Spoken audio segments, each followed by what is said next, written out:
امریکہ نے مسلسل 10ویں رات ایران پر فضائی حملے کیے ہیں۔ امریکی حملوں کے نتیجے میں ایران کے مختلف شہر دھماکوں سے گونج اٹھے۔ امریکی سینٹ کام کا کہنا ہے کہ حملوں میں ایرانی فوجی تنصیبات کو نشانہ بنایا گیا۔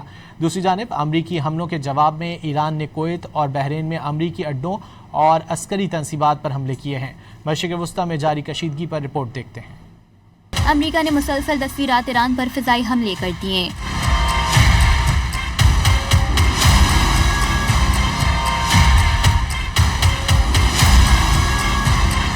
ایرانی میڈیا کے مطابق شیراز، آبدان، بندر عباس اور سرک میں دھماکوں کی آوازیں سنی گئیں۔ چابہار، کنارک اور جزیرہ کشم بھی حملوں سے لرز اٹھے۔ امریکی سینٹ کام کے مطابق ایران پر حملوں کے ایک اور مرحلے میں ایرانی فوج کے کمانڈ سینٹرز، بحری صلاحیتوں، میزائل اور ڈرون لانچ سائٹس اور فضائی دفاعی کے نظاموں کو نشانہ بنایا گیا۔ امریکی فوج کا کہنا ہے کہ اس کارروائی کا مقصد آبنہ ہرمز سے گزرنے والے تجارتی جہازوں پر حملے جاری رکھنے کی ایران کی صلاحیت کو کمزور کرنا ہے۔ ایران پر امریکی حملوں کے جواب میں پاسداران انقلاب نے پلٹ کر وار کیا۔